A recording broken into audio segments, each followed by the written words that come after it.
Hello everybody, welcome to this lecture on the god Apollo and his son Asclepius, Delos, Delphi, Epidaurus. On the question of how to approach Apollo, the great and now much criticized German classicist Winckelmann reminds us that the description of Apollo demands the highest style, an exaltation above everything human. His name, Apollo, may mean the destroyer, or one of the assembly, or it may be a later version of the name Hyperion, the transcender, the one above, or it might refer to his function as a plague god. But perhaps most convincing, from Apelia, his name may derive from his function as a god of declarations, boasts, and of promises. Like with Athena, the most difficult thing in approaching Phoebus Apollo, or Shining Apollo, his most common epithet, is to learn to defamiliarize him. We see him in myth ever as a beardless youth with a lyre, bow and arrows, and his laurels. And his special animals are the wolf, the raven, and the swan. Walter Friedrich Otto underlines that next after Zeus, Apollo is the most important Greek god. Only Athena gives him a run for his money in Homer, but Apollo is still supreme. For Winckelmann, Otto, and for all German and European Philhellenism, Apollo is absolutely the most characteristically Greek of all the Greek gods. And he is most remembered today as the brilliant sun god, a beautiful youth, a god of sculpture and the arts, of music and dance, heroic achievement, of herds and flocks, buildings and cities, of plagues and of healing, of prophecy and divination, of wind and of spirit, and also as an amorous god, a youth nurturer or kourotrophos, and an archer who exalts or who can strike dead.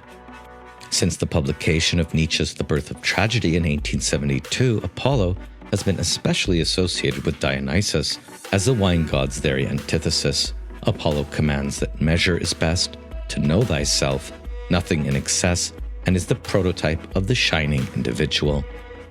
In this lecture, we'll be covering his earliest manifestations in Homer and the Homeric hymns, but also his associations with music and the Muses, with oracular divination, contamination, and healing, as well as his presence in Orphism and the Orphic hymns, and a little bit also on his relationship to the origins and evolution of philosophy. On the birth of Apollo, we've already covered Leto's wandering and the backstory to Apollo's and Artemis's birth in the lecture on Artemis. And as we've seen, the Homeric hymn and the Orphic hymns can be read as distinguishing the island of Delos from Ortygia, as respective birth islands of Apollo and Artemis. It may also be that Delos was originally called Ortygia or Quail Island. In any case, Delos seems to be the definite birthplace of Apollo. This myth is best told in the Homeric hymn to Apollo, which is the second longest and perhaps the oldest of the Homeric hymns. And for once we know the name of its author, Kunaithos of Chios, Homer's island, and debates about its dating continue anywhere from the 8th to the 6th centuries BCE. Apostolos Athanasicus favors an early date for this hymn and argues against subdividing the hymn into the hymns to the Delian and the Pythian Apollo, as we find still in our textbook. This hymn begins, "I shall not forget far-shooting Apollo, but remember him before whom the gods tremble when he comes to the home of Zeus. All the gods spring up from their seats as he approaches and draws his shining bow, and Leto alone remains beside Zeus, who delights in thunder." Two things are noteworthy here. One is that all the gods are afraid of Apollo, so long as he's still equipped with his bow and arrow. And two, the author here really likes Leto, and pictures her as the right-hand woman of Zeus, even though in official myth she was never accepted into Olympus or Olympianized in any way, so the poet here dreams. Leto also helps her son take off his bow and hang it up on a golden peg, and she pours him nectar from a golden cup. She is a very proud mother. The Lady Leto rejoices because she has borne a son who is a mighty archer. The poet then asks, "How then shall I celebrate you in my song, you who are in all ways the worthy subject of many hymns?" And he notes that music is sung everywhere in Apollo's honor and throughout the natural world as well. He settles on singing first of how Leto came to give birth to Apollo against Mount Cynthus on Delos, and mentions Apollo's supremacy in ruling over all mortals, even those who rejected Leto, many of which must now make amends. The hymn next sings of all the places that rejected Leto, either because they feared Hera's wrath or Apollo's great power. Crete, Athens, Aegina, Euboea, Aegae, Erysaia, Aegina, Imbros, Lemnos, Lesbos, Samos, Naxos, and many other locales in Leto's wandering all rejected the pregnant Leto, and Apollo will eventually show them all.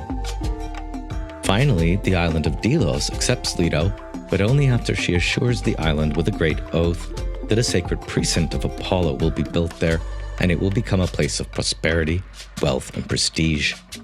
The poet records beautifully the conversation that took place between the island, Delos, and Leto's suppliant plea. Delos, if you would like to be the home of my son, Phoebus Apollo, and to establish for him a rich temple, do not refuse, for no one else will come near you, as you will find out, and I do not think that you would be rich in cattle and sheep or bear harvests or grow plants in abundance. If you would then have a temple of Apollo, the far shooter, all people will congregate here and bring hecatombs, and the aroma of rich sacrifices will rise up incessantly, and your inhabitants will be nourished by the hands of foreigners. To which the island Delos replies, Leto, most renowned daughter of great Coeus, I should receive your son, the Lord who shoots from afar with joy, for the terrible truth is that I have had a bad reputation among human beings, and in this way I should become greatly esteemed. But I fear this prediction, and I shall not keep it from you. They say that Apollo will be someone of uncontrollable power, who will mightily lord it over both immortal gods and mortal humans on the fruitful earth. And so I am dreadfully afraid in the depth of my heart and soul that when he first looks upon the light of the sun, he will be contemptuous of me, since I am an island that is rocky and barren, and overturn me with his feet and push me down into the depth of the sea, where the surge of the great waves will rise mightily above me. And then he will go to another land that pleases him, where he will build his temple amidst groves of trees, but sea monsters will find their dens in me, and black seals will make their home without being disturbed, since I will be without human inhabitants. But if, O great goddess, you would dare to swear to me a great oath that he will build here first of all a very beautiful temple to be an oracle for men, then after he has done this, let him proceed to extend his prestige and build his sanctuaries among all people, for to be sure his wide renown will be great. The island Delos is being very crafty here, and necessarily so. She even seems to be a prophetess of sorts, fully aware that Apollo's prestige in the mainland, like at Delphi, will in many ways eclipse her own, and what she elicits from Leto is a great oath. Although Apollo's fame and worship will spread, the island of Delos will ever be honored as his place of birth. Notice how Delos also mentions Apollo's grandfather, Coeus, although not his maternal grandmother, Phoebe, from which he gets his epithet Phoebus Apollo. Phoebe was a radiant goddess of fallen stars and of nocturnal prophecy, and in some myths it is Phoebe herself who becomes the island of Delos. So it could be Apollo's grandmother here, herself personified as an island, here having forgot she's become an island, who alone among all the Greek islands is hospitable to Apollo's birth. The name Coeus might mean query or question, and he is sometimes associated with the pole star, Polos. Although we can't say much about Coeus and Phoebe, it does appear that they are both deities of prophecy, who in the figure of Apollo are combined with the powers of Zeus's parents, Cronos and Rhea. Leto swears a great oath, now let Gaia and wide Uranos above bear witness, and the flowing waters of the Styx, i.e. the greatest and most dreaded oath that there is for the blessed gods. In truth, the fragrant altar and sacred precinct of Apollo will be established here forever, and he will honor you above all. Then Leto endures 9 days and 9 nights of labor, the number 9 frequently being associated with Apollo, wherein she is assisted by the goddesses Dione, Rhea, righteous Thamos, and sea-moaning Amphitrite. At last, the goddess of childbirth, Eileithyia, who is held back by Hera, is summoned by Iris from Olympus to help in the delivery. Iris had to be bribed with a 13-foot-long necklace of golden threads. With Eileithyia's, or in some versions Artemis's help, Leto at last clenches a palm tree and sinks her knees into the soft meadow, and the earth beneath her smiled. And hence the date palm tree, or Dactylos, is sacred to Apollo. All these goddesses present then tend to the newborn, washing and wrapping him in swaddling bands, and fastening on the infant a golden cord. The second baby Apollo tastes nectar from the goddess Themis, the goddess of law and order. He becomes unstoppable. Impetuous for glory, his first words are, "Let the lyre and the curved bow be dear to my heart, and I shall prophesy to human beings the unerring will of Zeus." These first words of Apollo already announce his three main functions. 1. Music or harmony. 2. Splendid precision. And 3. Having privileged access to the mind or the will of Zeus. The goddesses stand amazed. The island becomes stable in its foundation and blossoms in gold, and joy fills Leto's heart. In some myths, Apollo is subsequently raised by the Three-Eye, or the bee maidens of divination, where he learns prophetic skills in shepherding. More on them in the lecture on Hermes. Heidegger, in the context of his sojourns to Greece, found Delos to be the most splendid location he visited and his favorite of the Greek islands. He writes, "Delos, the manifest, the one that reveals and does not hide, but at the same time the one that conceals and hides. It hides the secret of the birth of Apollo and Artemis. Apollo, the one with great and luminous gaze, the glowing one, he who commands through splendor. The common birthplace for both gods is Delos, the manifest, this word in Greek meaning the manifest, the open, or signifying one." And for Heidegger, the Homeric hymn shows how Delos, the most insignificant and humble center in the circle of the Hellenic islands, in the birth of Apollo, hides what is sacred and protects against every profane crush. One barely begins to think enough what the name of the island contains. Delos is that which calls the whole of the Greek people to celebrate the festival which grants them the grace of divine favor and demands from mortals the reticence of awe. Heidegger really seems to have had a sacred experience on Delos, the grace of divine favor from the gods, and on the side of the mortals, the reticence of awe. In the conclusion of this part of the hymn, the poet goes on to describe, as Heidegger alludes to here, the great festival of Apollo at Delos, with its famous chorus of Delian maidens who can sing in all dialects. And the poet even identifies himself as the blind man from Chios, whose songs are the best forevermore. This is thought to be a reference to the bard Homer, although it's not believed the writer of this hymn is himself Homer. On these magnificent Delian festivities, the hymn goes on to sing, "O Phoebus, your heart is delighted most of all with Delos, where the long-robed Ionians gather with their children and revered wives. In commemoration of you, they take pleasure in boxing and dancing and song when they celebrate your festival. The men and the beautifully robed women, the swift ships and the abundant possessions. Most interesting of all are the Deliades themselves, or the mantic choral maidens of Apollo." As the hymn sings, in addition to this, there would be the maidens who serve the far-shooting god, the Deliades, a great and a wondrous sight whose renown will never perish. They sing their hymn to Apollo first of all, and then to Leto and Artemis, who delights in her arrows, and they remember the men and the women of old and enchant the assembled throngs with their song. They know how to imitate the sounds and sing in the dialects of all human beings. So well does their beautiful song match the speech of each person that one would say he himself were singing. This last passage in particular is extremely mysterious. The Deliades, or choral maidens of Apollo, seem to be endowed with omniscience and a universal translator.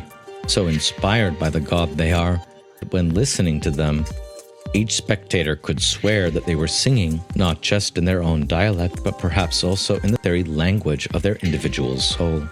Each person who hears them even believes that miraculously these choral maidens are divining their song. So well does the song of these maidens match the speech or inner dialogue of each person that they feel they themselves are being channeled on the stage. This is a rare description of the power of performance in ancient Greek poetry and music. In short, the island of Delos is ever sacred to Apollo, and there remains today there impressive archaeological remains. As we've heard, Delos was Heidegger's favorite place in Hellas. Quote, "Only through the experience of Delos did the journey to Greece become a sojourn, cleared and dwelling by that which Aletheia, the goddess of truth, is." Delos itself is that field of the unconcealed hiddenness that accords sojourn, first to phusis or nature, and then in the sojourn granted by truth or aletheia. Definitely add Delos to your list of places to visit when you're next in Greece. In Ovid's Metamorphoses from the 1st century CE, we hear of the city Apollonia, where Aeneas, a son of Apollo, had served the people as priest and the men as king. Usually the priestly and the sovereign function are separated, but not at Delos. Aeneas being all three of a son of Apollo, the king of the island, and Apollo's greatest priest, who was said to have ruled during the time of the Trojan War, and who had 3 important daughters, whose identity is often taken allegorically in our sources: Eleas, olive girl; Spermo, seed girl; and Oino, wine girl. Daughters of Apollo and Aeneas, they received from Dionysus the power of producing, respectively, oil, grain, and wine, 3 pillars of the mercantile economy of the Greek islands. And note here the early connections between Apollo and Dionysus. Agamemnon, in fact, attempts to compel Apollo's 3 daughters to go with them to Troy and to supply the army with provisions, probably an indication that Delos was very prosperous in these 3 exports at the time of the Trojan War. But the daughters of Apollo resist and try to escape, and this in Homer is when Dionysus turns them into white doves, and ever after, doves were sacrosanct at Delos. Having accounted for Apollo's birth at Delos, let's turn now to his most common attributes and appearances, mostly drawn here from Otto's Apollo chapter, but also augmenting Apollo's description where needed. For Otto, Apollo's appearance demonstrates, above all, superiority. His epiphanies are truly grandiose, his voice resounds, his presence is overwhelming and magnificent, transcendent and exalting, or withering and destroying. Even the hero Achilles will be crushed before him. Heracles will strive in vain against Apollo's oracle, even though he had earlier received his name from Apollo. Theseus is ever emulating him, but despite all this, no hero can claim Apollo's special favor. They are all constantly seeking it. As the mightiest of gods, Apollo appears with overwhelming violence and with majestic restraint. From moment to moment, he might be the gentle and compassionate god, or the ruthless and vehement god. He often appears as a guilty party, and even an advisor to vile deeds incurring stain. But he is also the pure and the purifying god, a god of guiltless truth. Otto reminds us that a man who has once seen the Apollo of the temple of Zeus at Olympia can never forget it. That's this image here on the right. What it reveals is how Apollo, in the midst of overwhelming tumult, Eris, and chaos, induces calm loftiness and self-knowledge. Know thyself, nothing in excess or measure is best being his mottos at Delphi. Apollo's bearing is noble and elevated, his movements fierce yet graceful, his countenance virile and clear, his hair golden and flowing, his body blooming freshness and highest purity. He stands, or sometimes also sits, to play music, always in the splendor of the sublime. His main epithet, repeated endlessly in Homer and everywhere, is Phoebus, meaning pure or holy, and often compared to the rays of the sun or to gleaming water. Unlike Athena, the ever-near, Apollo for Otto is the ever-withdrawing and the usually withdrawn. He accompanies no hero intimately but judges them from afar, and he leaves his favorite abodes in winter for the Hyperboreans and only returns to them in spring and summer. Apollo's second most famous epithet after Phoebus is Hyperborean Apollo, Hyperborea being, according to the Delians, a distant land that no ship and no traveler can reach. It is a fabulous place, a kind of Apollonian fairyland, where holy people know neither sickness nor age, nor trouble nor struggle, and which exists in perpetual festivity to Apollo. Usually in the far north and west, Perseus was once conducted there by Athena on his way to slay the Gorgon. Abaris, the prophet, is said to have hailed from there, maybe himself being an original druid. Aristeas of Proconnesus was once seized by Apollo, as was the poet Friedrich Hölderlin in his wanderings in southern France, and conducted on a journey to such distant lands of Apollo. Homer, however, doesn't mention the Hyperboreans, although this ancient garden of Phoebus Apollo is sung in Sophocles. We're not exactly sure where it was supposed to be. One interesting theory is that it's a remnant of Apollo's origins in the Celtic Hallstatt culture, and that in some way Apollo himself came from the north. A lost hymn to Apollo by Alcaeus, sung of Apollo's chariot of swans, which were given to him by Zeus, on which he rode from Delos to Hyperborea, and on one occasion refused to come back for a full year. When he eventually returned, cicadas, swallows, and nightingales all sang, and the Castalian spring bubbled silver at Delphi as the river Cephisus swelled with dark waves. This myth is likely very old. A third famous epithet of Apollo is Apollo Lykios, Apollo the wolf. And here again, Otto cites Wilamowitz on a possible Oriental origin for Apollo, along with Leto from Lycia. For if Apollo comes from the Near East, this might account for the fact that he was on the side of the Trojans in the Trojan War, and might be connected to an earlier, more terrible warrior-like and death-dealing nature for this god, a nature connected to the wolf. On possible Eastern origins for Apollo as protector of the Trojans, Otto has to accept here that Wilamowitz is mostly correct, but he can't resist underlining that the Homeric and the Hellenic spirit of Apollo must be the product of some profound religious reform. Again, Otto hedges, choosing to ignore any foreign influence on his Greek gods. Homer's Apollo is what matters first of all and above all, and only the Greek Apollo is a god of purity, clarity, insight, moderation, and order. On the origins of Apollo, our textbook notes that they are obscure. He may have been one of the gods brought into Greece by the northern invaders around 2000 BCE. But if not, he was probably very soon absorbed by them in the period of 2000 to 1500 BCE. Some scholars imagine Apollo as originally the prototype of the Good Shepherd, fertility god, a role sometimes also claimed by Hermes. Apollo and Hermes may have been originally fused. They both have many protective powers and skills, especially those of music and medicine. In fact, one of Apollo's key epithets, like Chios or wolf god Apollo, perhaps points to his Lycian origins.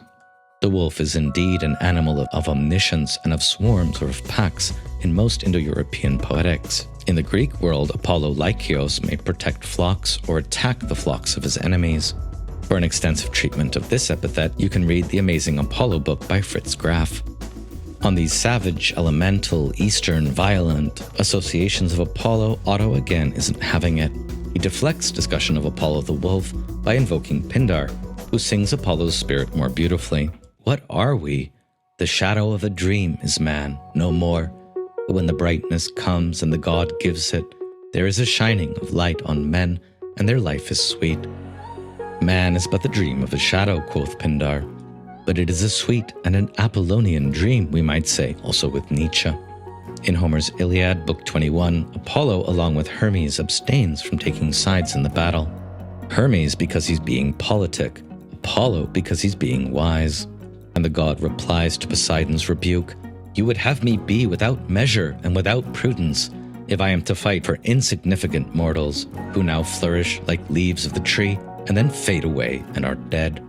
Otto goes on, quite misogynistically again, about how Artemis, with true feminine animosity, then rebukes Apollo as a coward, at which he simply withdraws in silence, all this being far beneath him. Here in Homer, Apollo's chief virtue and power is already sophrosune, measure, and the knowledge of limits. At the end of the Iliad, Apollo puts a stop to the savagery of Achilles abusing the corpse of Hector, charging him with ruthlessness and hardness of heart, and a lack of respect for the eternal laws of nature and of self-restraint. Great as he, Achilles, is, let him dare not to make us angry, for in his fury he does dishonor to the dumb earth. The gods approve of this rebuke and speech by Apollo, and again this demonstrates the god's sophrosune, even-keeledness or temperance. While Homer doesn't give us an Apollonian theology, his insistence on Apollo's purity and loftiness has often resulted in the Homeric corpus being defined as Apollonian in essence, an Apollonian dream image or magic mountain of the Olympians in Nietzsche, and also in Winckelmann. This Apollo seems to win out in most characterizations of him, and Otto doesn't seem as much interested in the scene in Iliad Book 1, where angry Apollo sends a plague to thin out the Greek forces, at the bidding of the prophet of Apollo, Calchas, to punish the Greeks. Quote, "The funeral pyres with their corpses burned thick and fast." This Apollo is less emphasized in Otto, and seems to be more of the death-dealing foreign Apollo. In a very revealing passage in his first lectures on the philosophy of mythology at Berlin, Friedrich Schelling actually takes issue with Müller's interpretation of the plague epiphany of Apollo in the Iliad Book 1. The argument is complicated, but Schelling seems most concerned with how this scene of Apollo sending a plague might convince students of mythology that Apollo is actually an avenging and punishing violence. This is not, Schelling avers, a bit like Otto here, the proper content of mythology itself. For Otto, perhaps influenced a bit by Schelling here, the proper content of mythology is only what flows out of the abundance of the heart and the mouth that speaks truth, and thus what emerges as a kind of necessity, never the primitive or terrifying representations of the god. This sort of wearing of rose-tinted spectacles in approaching the Greek gods is especially powerful in the scholarship when it comes to Apollo. A more objective and measured assessment of the roles of this god really only comes into its own in the later 20th century, and so Otto in 1929 scratches his head in puzzlement as to why the Homeric poems are virtually silent on the widely attested function of Apollo as a god of purification and expiation of pollution, taint, or guilt, the Greek miasma. For this, he acknowledges that we have to look to the religious and the ritual evidence and to other myths of Apollo, which often show the god's darker side. The god Apollo sends evil plagues and mental illnesses, but might also heal them. The god of calming music and the leader of the muses also sends disturbing frenzies to his priests and prophetesses. And so Otto asks how a god associated with spiritual elevation can also be a god of katharmoi, purifications, and so deeply enmeshed in the horrors of polluted matter, at once a god of guilt and of guiltlessness. Aeschylus's Oresteia, as we've seen, Apollo seeks not only to incite and justify Orestes' act of matricide, but also to purify it. He helps Orestes evade the just retribution of the Erinyes. In fact, here Apollo urges Orestes to what he knows is a dire crime, and one that will lead into an abyss of demonic danger, a labyrinth of suffering. But because it's Apollo doing the urging, Orestes can also feel quite secure that his eventual atonement and redemption are assured. Indeed, Apollo himself once required purification of the bloodstain of the Delphian dragon. And so with that, we'll turn to the second part of the Homeric hymn to Apollo, the founding myth of the Pythian Apollo at Delphi. This section of the hymn appears with Apollo now in fully grown kouros or youth form, and seeming to have already acquired his lyre. It sings of Apollo's ascension and his festive retinue. From there, as swift as thought, he soars from earth to Olympus to the house of Zeus in the company of the other gods. Immediately, the immortals are obsessed with the lyre and the song. The muses all together harmonize with their charming voices and celebrate the endless gifts enjoyed by the gods and the sufferings inflicted by these immortals that human beings must bear. Ouch, we are their playthings, I guess, and they do with us what they will, as they live foolish and helpless lives, unable to find a defense against old age and a cure for death. Also the Graces with beautiful hair and the cheerful hours and Harmonia, Hebe and Aphrodite, daughter of Zeus, dance together, holding hands at the wrist, and with them sings a goddess who is not slight or homely, but awesome to behold and wondrously beautiful. Artemis, who delights in her arrows, sister to Apollo. Among them too, Ares and the keen-eyed slayer of Argus join in the merriment, and Apollo continues to play his beautiful music on the lyre as he steps high and stately. The radiance from his glittering feet and glistening robe envelop him in splendor. Both golden-haired Leto and wise Zeus watch their dear son playing his music among the immortal gods and rejoice in their mighty heart. There's a lot of overlap in the retinue of Aphrodite, Apollo, and Dionysus, as we'll see, but it's significant here that in the festive retinue and celebration of Apollo, the great distance to mortals who are foolish and must bear what sufferings the gods send them is emphasized, and also how even Ares, the god of war, tries to play in Apollo's chorus. After this transitional song, the hymn goes on to ask about how the poet should sing of Apollo's first wanderings over the earth, and his seeking for a location for his oracle to the human race. How shall we sing of this, O far-shooting Apollo? After having ascended to Olympus and celebrated his chorus, Apollo descends again to Pieria, the Muses' mount, and sacred to Apollo. Then he goes on a long expedition, seeking a site for his oracle, first to the Lelantine plain, but it did not please Apollo's heart to build a temple in shady forest groves. So from there, Apollo goes to Mycalessus and to Messus, that is what these places are called before they later became Holy Thebes. But this region as well was too forested and too enclosed. From there, the god moves on to Onchestus and its splendid grove of Poseidon, which was much too noisy from all the horses. And from there he went further still, and came upon the beautifully flowing river Cephisus, which pours its sweet running waters from Leleia, which he crossed and on to the many-towered Ocelea, at which he arrived at last at grassy Haliartus. Then he went to the nymph Telphusa, who lived nearby, and found a place pleasing for making a forest grove and a temple. Apollo addresses Telphusa. Telphusa, here I intend to build a very beautiful temple, an oracle for mortals. Here all those who live in the rich Peloponnesus, in Europe, and on the sea-girt islands will bring perfect hecatombs and consult the oracle. To them I shall deliver my answer and ordain infallible counsel in my wealthy temple. While there is probably no connection, the name of Telphusa here is interesting and seems to be composed of two Greek words, tel from telos or end, glorious goal, and phusa from phusis, growing or natural things.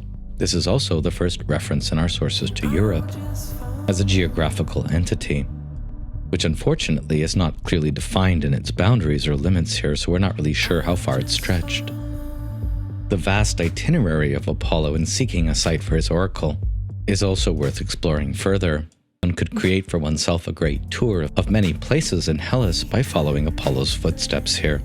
In fact, in 2019, I had a good fortune to be guided by Panagiotis Lagos, introduced in the Artemis lecture, to the very spring in Leleia that the Homeric hymn refers to here. Leleia being one of the last places Apollo considered for his temple, before moving past grassy Haliartus to Telphusa's realm. In fact, Pan, our wonderful guide, grew up in the city of Leleia, or today called Pandrosos, and this amazing quiet spring, still beautiful today, would have been the very place where he frolicked around as a little boy growing up. Again, nearby are two quite ancient but overlaid temples to Apollo and Artemis. Scholars debate over the exact location and site of the nymph Telphusa, but we hear later in the hymn that Apollo, in punishment for misdirecting him, covers her in rocks, so several candidates near Haliartus have been proposed. At first, at Apollo's request, Telphusa replies, incensed and full of sycophantic trickery, "Phoebus, lord and far-worker, I shall give you this warning to think about. Since you intend to build a very beautiful temple here, to be an oracle for mortals, who will always bring you perfect hecatombs, I will speak out and take my words to heart. The clatter of swift horses and the sound of mules being watered at my holy spring will always annoy you. Here any person will prefer to look at the well-made chariots and the noisy, swift-footed horses, rather than at your great temple and the many treasures inside. But if you were to listen to me, you are better and stronger than I am, and your might is great. Build in Crisa, beneath the slopes of Mount Parnassus, where beautiful chariots will not clatter, and no noise will be made by swift-footed horses around your well-built altar. So there hordes of renowned mortals will bring gifts to you as Paean, the healer, and you will rejoice greatly in your heart to receive the beautiful sacrifices of the people living round about." Telphusa clearly wants to retain sovereignty over her own land. Best move on, Apollo, and build in Crisa, beneath the slopes of Mount Parnassus. And Apollo heeds her warning, finally deciding to build his temple at the site of what will become known as Delphi, his greatest temple, his most sacred place after Delos. When he arrives on the slopes of Mount Parnassus, Apollo declares, "Here I intend to build a very beautiful temple, an oracle for mortals. Here all who live in the rich Peloponnesus in Europe and on the sea-girt islands will bring perfect hecatombs and consult the oracle. To them I shall deliver my answers and ordain infallible counsel in my wealthy temple." Apollo then lays the foundations for his temple, which is here his first act of building, and upon these foundations it is said the prophets, like Trophonius or Agamedes, place the foundation stone to sing about forever.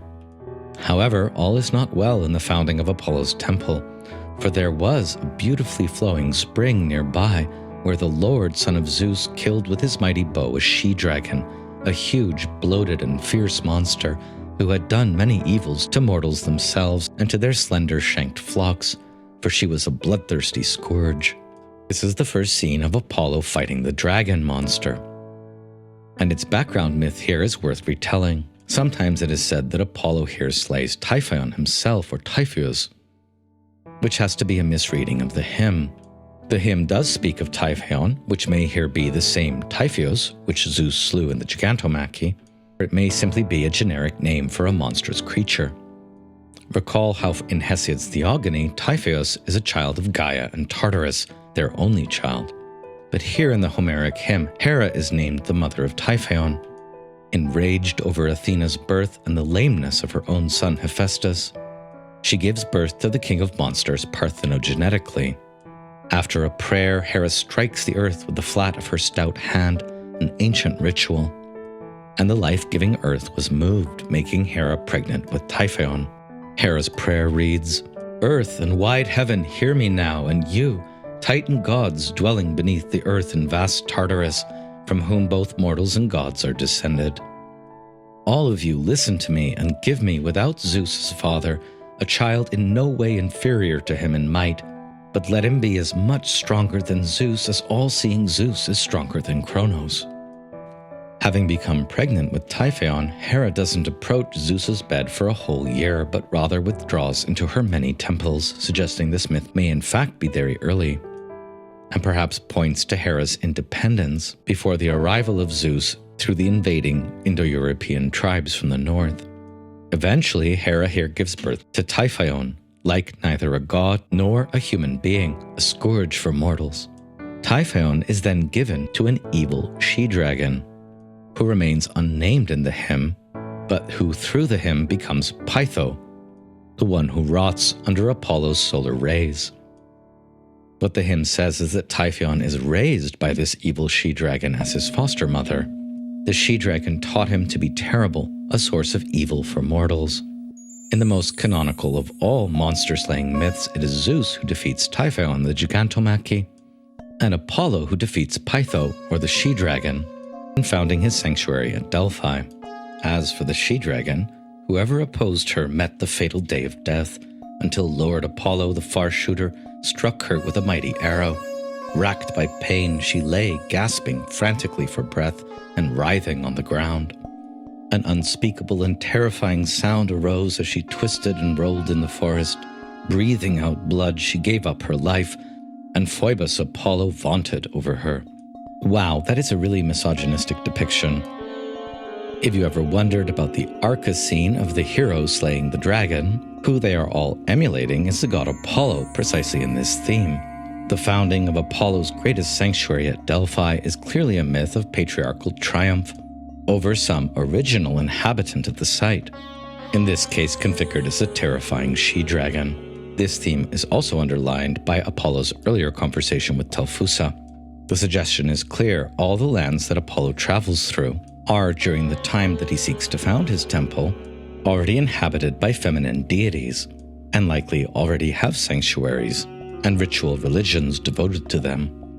As the she-dragon gasps her dying breath, Apollo speaks, "Now you rot here on the ground that nourishes mortals. You shall not live any longer to be the evil ruin of human beings, who eat the fruit of the all-fostering earth, and who will bring perfect hecatombs to this place."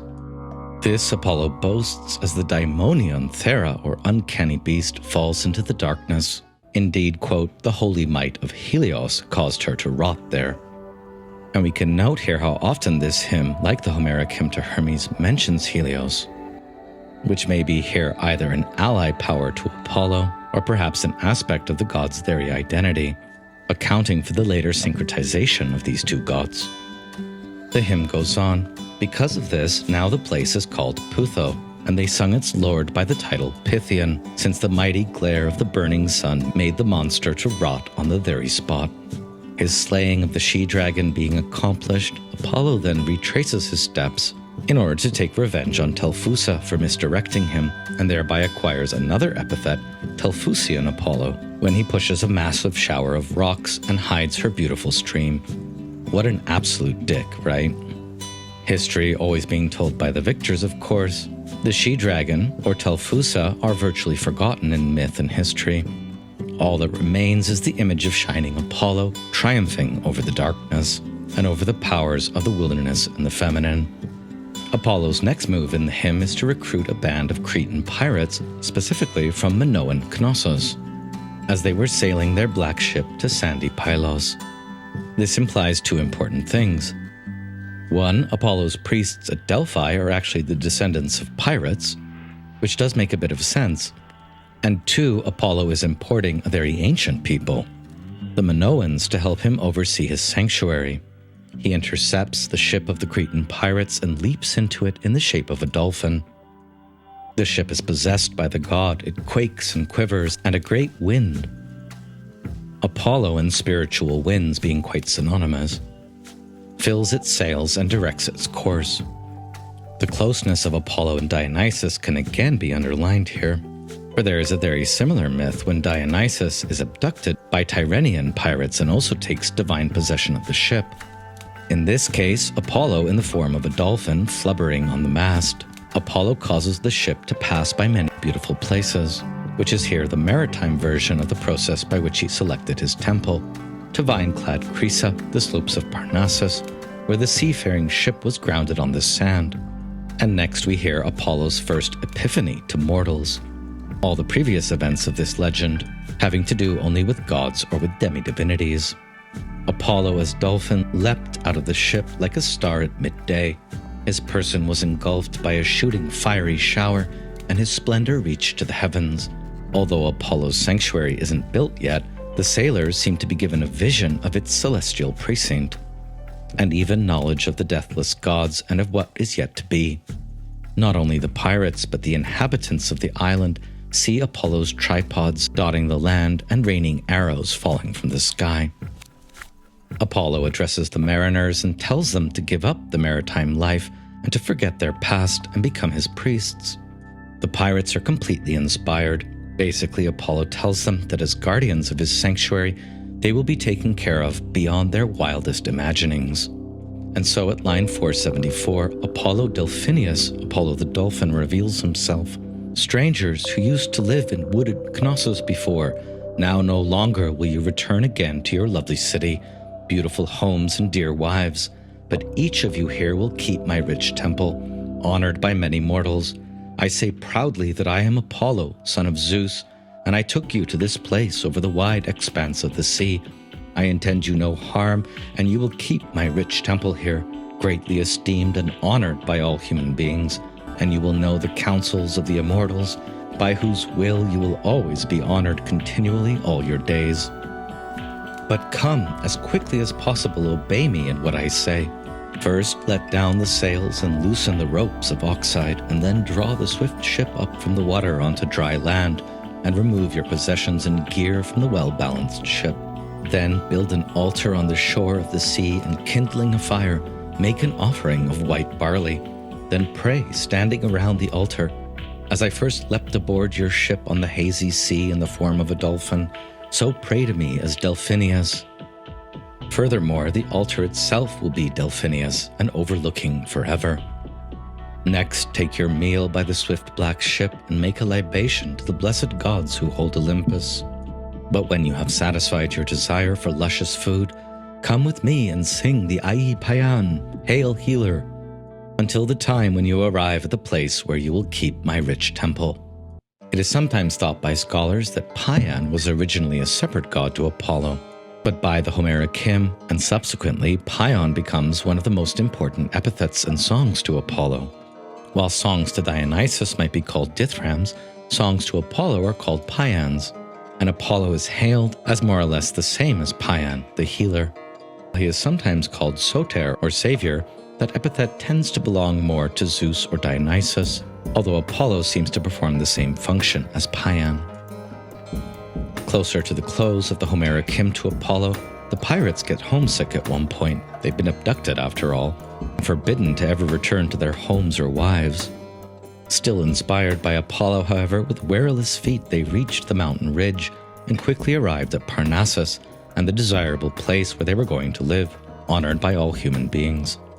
Apollo, who had led them there, pointed out his sacred sanctuary and rich temple, and the spirit was aroused in their dear breasts, and the leader of the Cretans questioned Apollo with these words, "O Lord, since you have brought us far from our loved ones and our fatherland, So was it somehow your wish then that we shall live here now? This we ask you to explain. This place is desirable neither as a vineyard nor as a pasture. You imagine the gall in addressing Apollo so. But Apollo replies graciously, although not without a hint of anger. Foolish, wretched mortals, who prefer heartfelt care, hard work, and trouble, I shall give you a message of comfort, so take earnest in it. Even if each of you, holding a knife in his right hand, were to slaughter sheep continuously, still the supply would not be exhausted with all that the renowned tribes of human beings will bring to me here. Guard my temple and receive the human hordes who gather here, and above all point out to them my directions, and keep my ordinances in your hearts. But if anyone is foolish enough to pay no heed and disobey, if there will be any idle word or deed or hubris, which is usually the case among mortal humans, then other men will be masters over you, and you will be forced to submit to their might all your days. Everything has been told to you, store it in your hearts. There are several scenes in the Homeric hymns where goddesses or gods address their followers as foolish, wretched mortals. For example, the scene where the goddess Demeter in the form of Doso upbraids Metanera. Apollo does here promise a message of comfort and perpetual care and sustenance for the pirates he's abducted, but note also the hint of a serious threat. If there is any sacrilege among these pirates, he will abandon his temple at Delphi and allow his followers to be forced into slavery to foreign gods. I don't know how comforting this really is, but it probably put the fear of God into the poor pirates. Certainly, they have no choice in the matter. This being the founding myth of Apollo's sanctuary at Delphi and his title of Pythian Apollo, the site still stands today as one of the most magnificent to visit in all of Greece. And those who visit there cannot help but recall the philosopher Heraclitus on the Delphic Apollo and his oracle. He neither reveals nor conceals, but rather gives a sign. Evidence for cult activity at Delphi dates to at least 1400 BCE, and probably a lot earlier. It is one of the oldest sites in Greece, which is part of the reason why, by archaic times and then continuously, it became the most important pan-Hellenic sanctuary, alongside Eleusis, the very Vatican of the ancient Greek world. Apollo, as Pythian Apollo, is the resident god at Delphi, the one who slays Pytho, and who rots all that is evil in mortal life. It is the resounding voice of this Pythian Apollo which is heard by the priestess, the Pythia, who might give advice on all types of questions to the Greeks, ranging from personal problems to the fates of cities. Visitors to Delphi were required to pay a fee, either based on a sliding scale or the importance of their question. Much contested evidence suggests that Delphi was a site dedicated to Gaia or Themis in earlier Minoan Mycenaean times, and the textbook notes how the slaying of the dragon, the traditional manifestation of an earth deity, represents the subsequent conquest by Hellenic or Hellenized Apollo. In other sources than the Homeric hymn, this act incurs upon Apollo a blood taint, and he is sent by Zeus into exile in Thessaly for 9 years. During this time, Apollo is said to have become a bondservant to the mortal king Admetus, a very interesting myth we don't have time to cover here. Otto, for his part, puzzles over the blood-stained Apollo, who himself requires atonement and purification, much in contrast to the Apollo of purity and light at Delos. Other than the Pythia, Delphi is most famous for the Omphalos, which is the navel or center of the Hellenic world, and thus of the world as such. Zeus's 2 eagles are said to arrive there at the same time after having flown from opposite ends of the earth to Delphi. The German poet Hölderlin sings beautifully of Delphi, for firmly fixed is the navel of the earth. And Heidegger comments that Hölderlin's poem gives direction to the place where Gaia, the Earth Mother, had given birth to the world of the Greeks and their great destiny. Aeschylus as well tells us that Gaia is the most ancient seeress, and so, in the deepest time depth, the very source of the prophesizing power of Apollo. For a nice tour of the sanctuary at Delphi, you can check out the Khan Academy video on this. But let's go now on a little journey of our own to Delphi.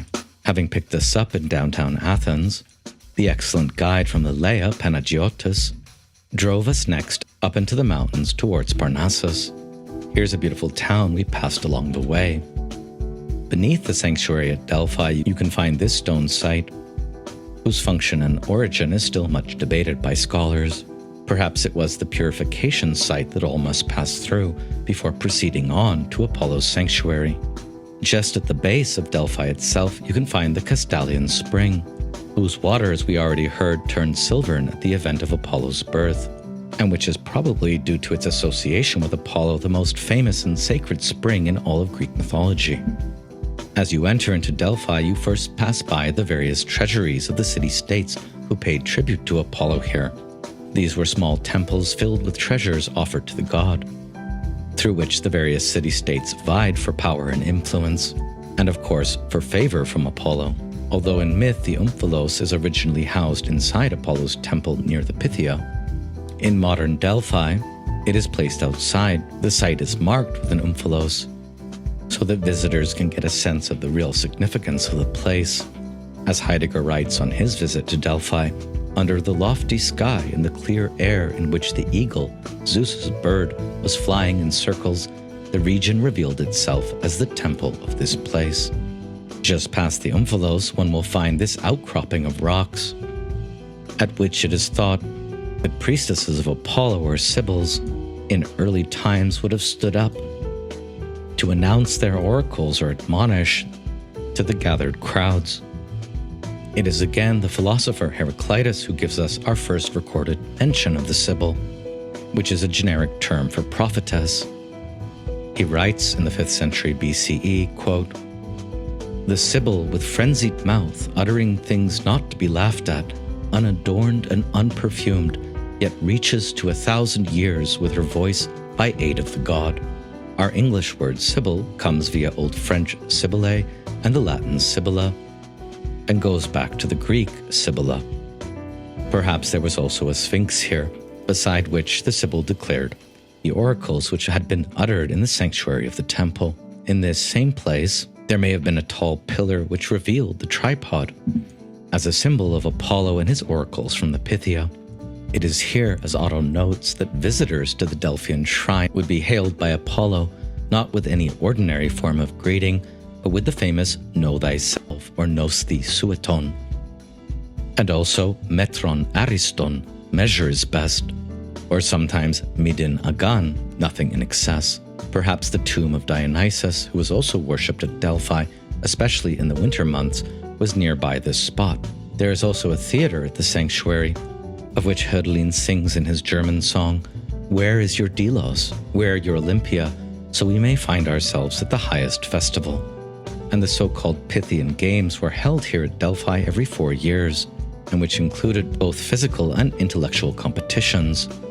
The intellectual competitions likely taking place in the theater, and the physical ones in this stadium, which is at the back of the sanctuary today.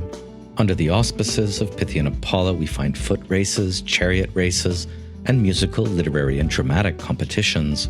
The prestige of the Pythian Games at Delphi was second only to Zeus's games at Olympia, and this is the very site in which Pindar's Pythian odes were performed. For example, in the first Pythian ode for Hieron of Etna, the charioteer, Pindar sings, "Golden lyre, rightful possession of Apollo and of the violet-haired muses, the dance steps, the leaders of the festival heed you." The show here is apparently so good that Zeus's eagle is lulled into perching on his scepter. Although today Delphi's races and games are sleeping, as Hölderlin sings, is a place where both tourists and homeless dogs wander. And so Hölderlin sings on the memory of this place, but the thrones, where are they? Where are the temples, the vessels? Where to delight the gods, brimful with nectar the songs? Where then, where do they shine, the oracles winged for far targets? Delphi is sleeping, so where now is the great fate to be heard? When Heidegger visited this place, he was too appalled by the tourists even to enter the museum. He writes, "During the hours we stayed at this holy place, the crowd of visitors increased significantly. Everywhere, people taking pictures. They throw their memory into the technically produced image. They abandon without a clue the feast of thinking that they ignore. From the road, saturated with buses and cars, the sacred region looked like nothing more than a landscape which had become the possession of tourism. We hesitated here also, as in Athens, to enter the museum, crowded with visitors as it was. If Heidegger did enter the museum, he doesn't write about what he saw there, so let's take a moment to go there as well. Alongside this incredible sphinx found at the site, we also find these images of king and queen decked in gold foil and of a bull. Is the queen perhaps Apollo's mother, Leto, or Artemis, or Apollo's own queen? Maybe another figure associated with Apollo? Here we can only speculate. Chorotrophoi, or divine youths in bloom, were also found, of course, indicating Apollo's chorotrophic function. A more realistic, later version of the Omphalos stone is also to be found inside, and this site was still very active through Hellenized Roman times, Apollo by then having become more fully a charioteering sun god, as in this Roman bronze depiction.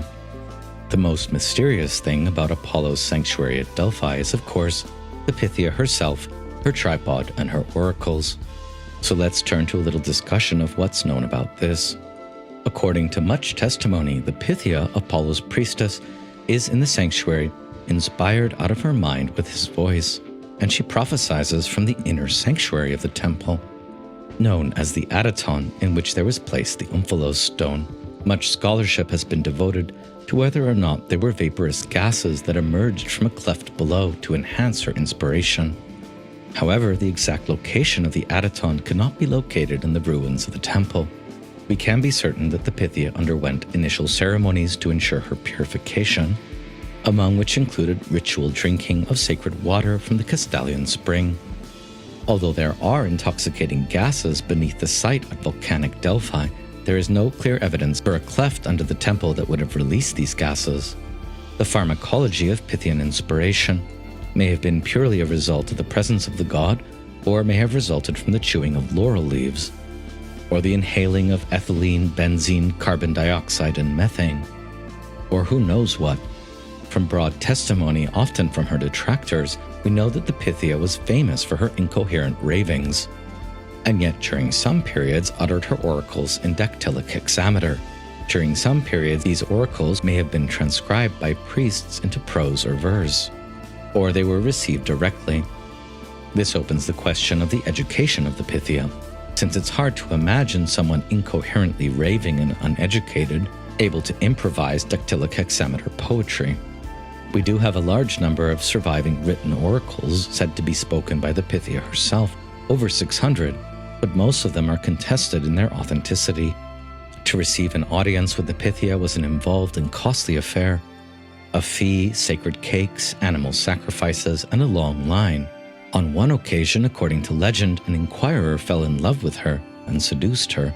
From then on, only mature women could become Pythias. During the winter, when Apollo left for the land of the Hyperboreans, the oracle was closed, and the god Dionysus came to prominence, and thus the Pythia prophesied for only 9 months of the year. Apollo's obscure epithet, Loxias, is thought to bear testimony to the difficult and devious nature of some of his replies through the Pythia. We don't have time for a more extensive treatment of Apollo's oracles at Delphi and the Pythia here, but if this subject interests you, you might pick up Broad's The Oracle, Ancient Delphi, and the Science Behind Its Lost Secrets, or the very readable account by Michael Wood, The Road to Delphi. On the more scholarly side, you should pick up Sarah Ilse Johnston's book, Ancient Greek Divination, and her edited anthology, Manticae, Studies in Ancient Divination. There were many famous Sibyls in the ancient world, and the testimony regarding the Cumaean Sibyl we hear about in Virgil's Aeneid again suggests that the relationship of Apollo to the Sibyl was quite patriarchal, even lacking in a certain element of collaboration. As we hear in Book 6 of the Aeneid, they had come to the threshold when the Virgin cried, "Now is the time to demand oracles. Behold the god." She spoke these words in front of the doors, and her countenance and color changed.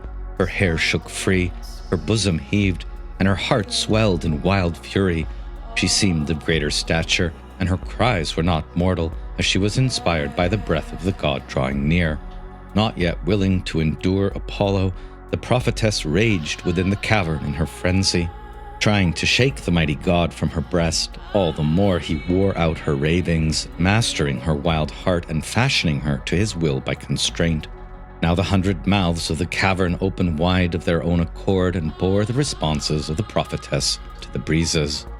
The Cumaean Sibyl chants her terrifying riddles, and from the innermost shrine of the cavern, truth resounded, enveloped in obscurity, as Apollo applied the reins to her raving and twisted the goad in her breast. If further study of ancient Greek and Roman Sibyls interests you for your essay project, or you'd like to look into the relationship of the Delphic oracle to politics in classical Athens, then I would recommend these 3 books on the topic, each of which might furnish an excellent basis for your essay project. Picking us up as we left the museum at Delphi, with a pretty mischievous smile on his face, our guide, Panagiotis, next took us to the famous Koroukian cave on the slopes of Mount Parnassus, quite nearby Delphi. This cave was sacred to the Koroukian nymphs and the Muses, and is considered by scholars due to Pausanias to be a place for the worship of Pan. It's also thought to be a ritual home of Dionysus. We hear regarding it in Strabo's geography, the whole of Parnassus is esteemed as sacred to Apollon, since it has caves and other places that are held in honor and deemed holy. Of these, the best and most beautiful is Koroukion, a cave of the nymphs. Strabo giving pride of place over this cave to Apollo. In Pausanias we hear, on the way from Delphi to the summit of Parnassus, about 60 stades distant from Delphi, there is a bronze image, which marks the ascent to the Koroukian cave, which is made easier for an active walker than it is for mules or horses. The cave is named after the nymph Koroukia, and of all the caves I have seen, this seemed to me the best worth seeing. It exceeds in size most caves I have visited, but it is possible to make one's way through the greater part of it without lights. The roof stands at a sufficient height from the floor, and water, rising in part from springs but still more dripping from the roof, has made clearly visible the marks of drops on the floor throughout the cave. The dwellers around Parnassus believe it is sacred to the Koroukian nymphs, and especially to Pan. This is how the cave looks today, with a fire pit at its center in which one might perform rituals to Dionysus, Pan, or Apollo, and with many strange outcroppings of rocks which seem almost to contain the demonic spirit of ancient animal forms. The cave is also mentioned in Pseudo-Apollodorus' Bibliotheca in the context of Zeus's fight with the monster Typhon. When Typhon steals Zeus's sinews from his limbs, he retreats to the Koroukian cave to be restored. Among the Greek gods we have studied, Apollo is one of the most amorous, and the stories of his love affairs, the most well-known and widely retold. Daphne, the nymph or mortal woman, is said to have been Apollo's first love, and she accounts for his connections to the laurel plant, and sets the tone for most of his thwarted erotic conquests. She flees the advances of the god, not realizing he is Apollo or not believing him, and at the moment of being seized by the god transforms into the laurel tree. Another love of Apollo's is Cassandra, Priam's daughter, the first prophetess to be given insight by Apollo when he spat in her mouth, but she as well rejected his amorous advances, and so he doomed her to be right about everything, but for no one to believe her.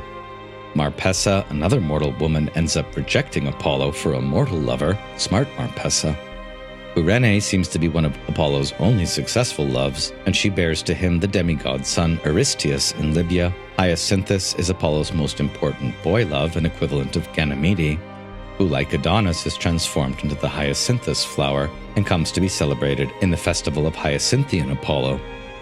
Cyparissus is another boy lover of Apollo's, but he loves a stag more, and wishes to die from grief when his favorite stag is killed, and so is turned into a cypress tree. Each of these loves of Apollo would warrant a long account, but we'll just focus here on Apollo's most important love with the mortal woman Coronis, who cheated on her lover Apollo with a Thessalian shepherd, and so he murdered her, but then repented and also saved their son Asclepius from her womb in the first Greek Caesarean section. As Calasso tells this tale, Coronis was watching her feet in Lake Boabais. Apollo saw her and desired her. Desire came as a sudden shock. It caught him by surprise, and immediately he wanted to have done with it. He descended on Coronis like the night, and their coupling was violent, exhilarating, and fast. In Apollo's mind, the clutch of a body and the shooting of an arrow were superimposed. The meeting of their bodies was not a mingling, as for Dionysus, but a collision. In the same way, Apollo had once killed Hyacinthus, the boy he loved most, when they were playing together, and the god let fly a discus. Coronis was pregnant by Apollo when she found herself attracted to a stranger, He came from Arcadia, and his name was Ischus. A white crow watched over her, for Apollo had told the bird to guard the woman he loved so that no one might violate her purity. The crow saw Coronis giving herself to Ischus, and so off it flew to Delphi and its master to tell the tale. It said it had discovered Coronis's secret doings. In his fury, Apollo threw down his plectrum. His laurel crown fell in the dust. Looking at the crow, his eyes were full of hatred, and the creature's feathers turned black as pitch. Then Apollo asked his sister Artemis to go and kill Coronis. Artemis's arrow pierced the faithless woman's breast, and along with her the goddess killed many other women by the rugged shores of the lake. Before dying, Coronis whispered to the god that he had killed his own son too, at which Apollo tried to save her. In vain, his medical skills were not up to it. But when the woman's sweet-smelling body was stretched on a pyre as high as a wall, the flames parted before the god's grasping hand, and from the dead mother's belly, safe and sound, he pulled out Asclepius the healer. All of Apollo's love affairs, with the exception of Kyrene, seem pretty disturbing, but none more disturbing than this one. As Colasso comments here, the relationship of Apollo to Coronis is a mirror image to that of Dionysus and Ariadne. And wasn't Coronis in fact the name of one of the nymphs who had brought up Dionysus on Naxos? The tales of Ariadne and Coronis seem closely related. Both preferred a foreign man to a god. For them, the stranger means strength, and this is what the name Ischus means. And like Ischus, Theseus is also a strong man par excellence. Of all the women to whom the gods made love, Coronis is also the most brazenly irreverent. Already pregnant by Apollo's pure seed, elegant in her tunics as Pindar describes her, she nevertheless felt that passion for things far away, and went off to bed with the stranger who came from Arcadia. Pindar comments proverbially, craziest type of people are those who scorn what they have around them and look elsewhere, vainly searching for what cannot exist. In Coronis's case, what she had around her was a god whose child Asclepius she was already bearing. It is as if, out of sheer caprice, the fullness of the Greek heavens were fractured here. The stranger from Arcadia was even more of a stranger than the god, and hence to Coronis more attractive. From Coronis's tale we can transition now to a briefer discussion of Apollo's most important son, Asclepius, the god of healing, medicine, and dream incubation, sometimes trained by the centaur Chiron, who is either a disciple or sometimes even a teacher of Apollo. Having been saved from Coronis's womb by fiery Caesarean, the child is said to have been given to Chiron the centaur to raise, who is himself later wounded by the poison arrow of Hercules and in need of healing. Most of Asclepius's myths indeed connect him to the proverbial concept of the Chironian wound. Already in Homer's Iliad, the physicians Machaon and Podalirius are two mortal sons of Asclepius. The goddesses Hugaia, goddess of health, and Panacea are also said to be his children. The Asclepidae were great physicians, among them Hippocrates, originator of the Hippocratic oath to do no harm, and often thought to be the first scientific physician. As the textbook explains Asclepius's divine functions, his chief method of healing is in sanctuaries, using the method of incubation, or sleeping in a holy place. After preparatory rites, patients went to sleep at night in special buildings, or in caves where they were to dream in the hope of seeing an oracular vision of Asclepius, who would heal them immediately or prescribe cures, such as magical incantations, drinking potions, or bandaging wounds with certain soothing remedies. Stories were told that surgical operations were magically performed on sleeping patients. After the vision of the god, snakes would move freely among the patient and would provide healing by licking the afflicted.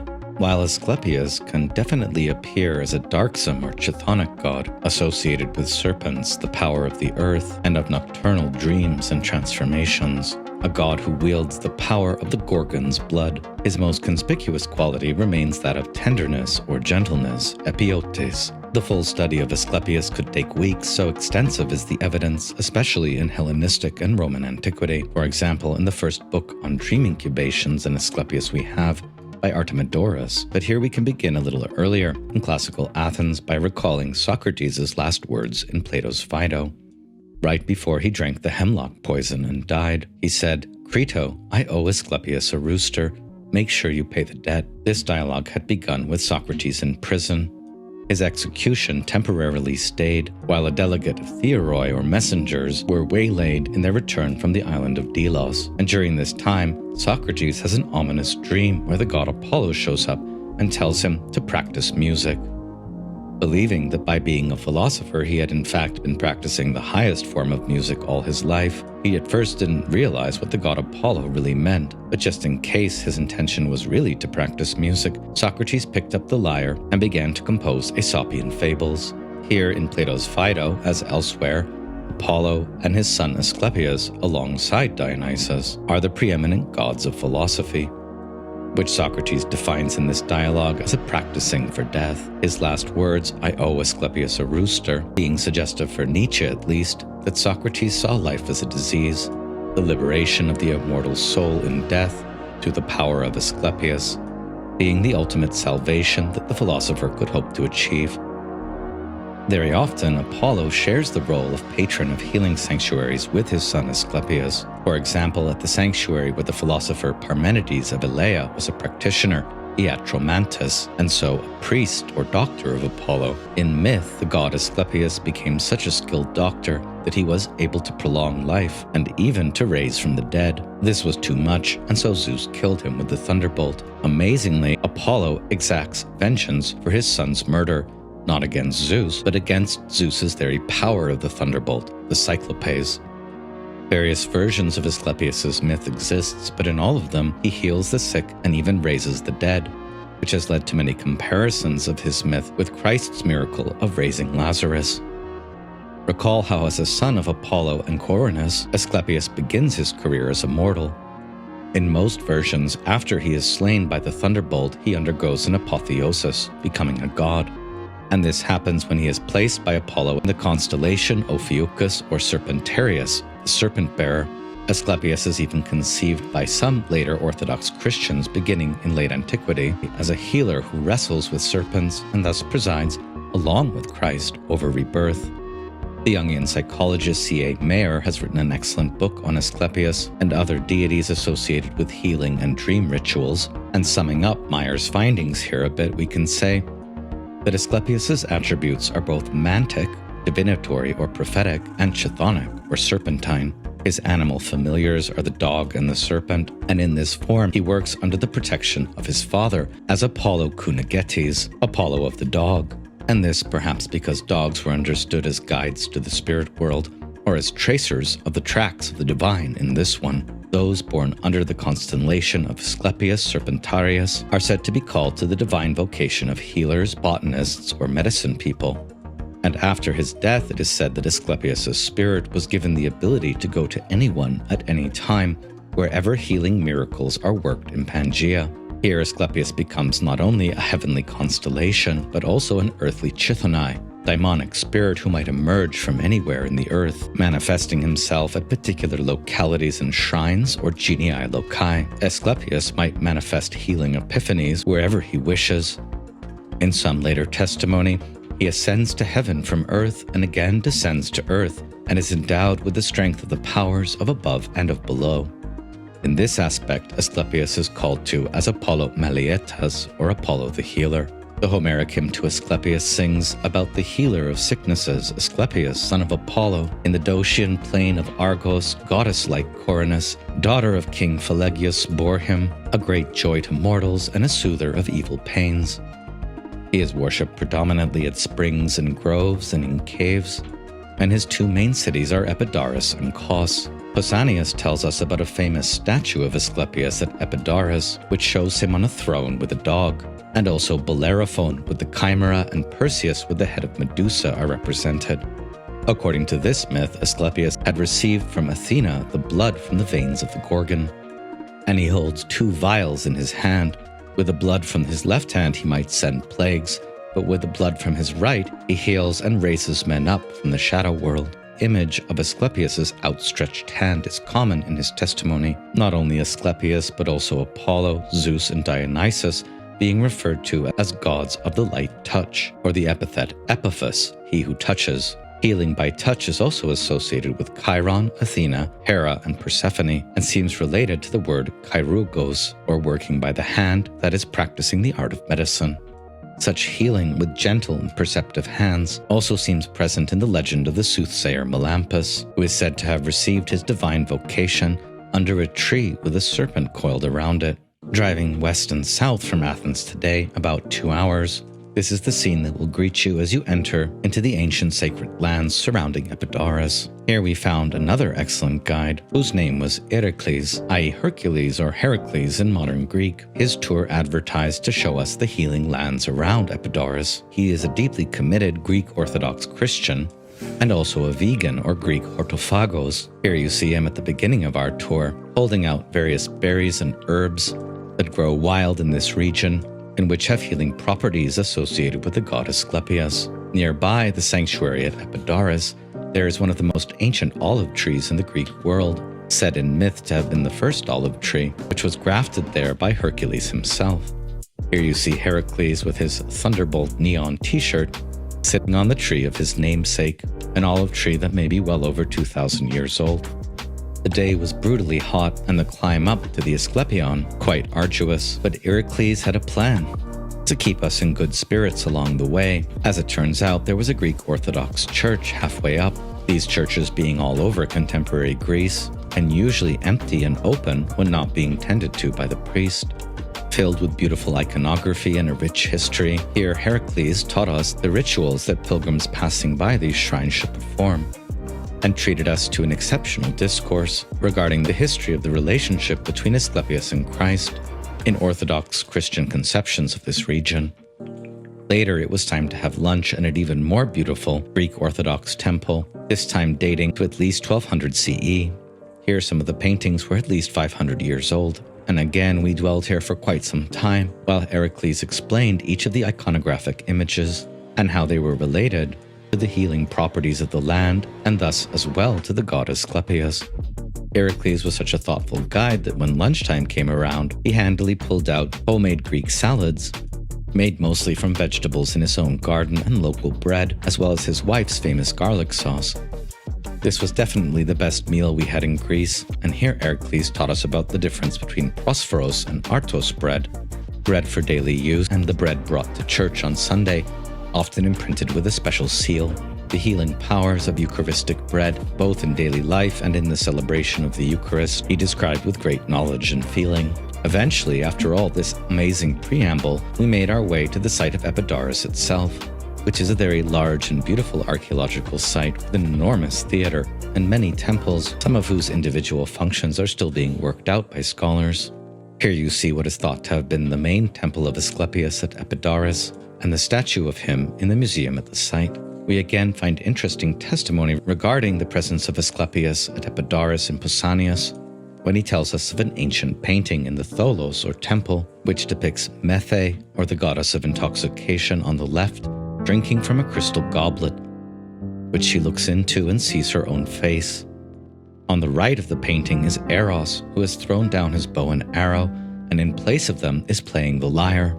Seeing the little-known goddess of intoxication narcissistically absorbed in her own image in the mirror, and Eros on the other side playing music, is an image we find nowhere else in our classical sources, and may indicate the presence of a lost myth. Meyer here speculates on its meaning. Perhaps one of the purposes of Asclepius in his temple was to heal the Greeks of their excesses, of their Dionysianism and intoxication, to mirror the effects of Methe back onto the subject through dreaming incubation, and to exalt through his son Asclepius the beauty of Apollo and Apollo's wisdom. Perhaps the meaning of this scene is that Eros renounced the dangerous projection of emotion in favor of healing music in the Asclepion. Often said to be the daughter of Asclepius, the goddess of healing, Hugaia has a beautiful Orphic hymn to her which we can read now. Queen of all, charming, lovely and blooming, blessed Hugaia, mother of all, bringer of prosperity, hear me. Through you vanish the diseases that afflict men, and through you every house blossoms to the fullness of joy, and the arts thrive. The world desires you, O Queen, and only soul-destroying Hades ever loathes you. Ever youthful, ever beloved, you are a haven for mortals. Apart from you, all is without avail for men. Wealth, sweet to the feaster, and giving of abundance fails. And man never reaches the many pains of old age without you, sole mistress and queen of all. But goddess, come, ever helpful to the initiates, and keep away the accursed distress of harsh disease. That being a very brief foray into Apollo's most important son, Asclepius, let's now return to Otto and finish our coverage of his main appearances. Otto defines Apollo as a god who induces declarations of faith, again connected to the etymology of his name from apalai, to declare, boast, or promise. His most important ritual connections seem to be with youths and with rites of passage into manhood, and this seems to account for his patronage of athletics, for his love affairs with boys who are his favorites and most Apollo-like, and as in the poet Pindar, Apollo is often prayed to populate the city with vigorous men. In Homer's Odyssey, Apollo favors Odysseus' son Telemachus with manly qualities. And Hesiod as well tells us that Apollo develops boys into men. He's also the god who gives all seers, men or women, their visionary gift, a god of occult knowledge and of the special exaltation of spirit. And here his most important manifestation seems to be as a musical Kourotrophos, a patron of the power of poetry and of music. As Otto writes, surely music stands at the very center of Apollo's manifold perfections. His whole nature is musical. In the Iliad, Apollo plays at the feasts of the gods and also at the marriage of Peleus and Thetis. Remember the first marriage of a goddess and a mortal man that all the gods attend. In Homer and in Hesiod, he only plays the lyre while the muses sing, although in later depictions Apollo himself sings. As we've seen in the Homeric hymn to Apollo, Apollo credits music as being the closest thing that mortals have to healing for death. Hence Socrates learns to play music after a dream from Apollo. Music is also our best defense against the evils of old age. Plutarch calls this music of Apollo and his muses the best training in moderation, sophrosune, in controlling excess, and all other pathologies, much like in the depiction of Eros setting down his bow and playing music in the Asclepion.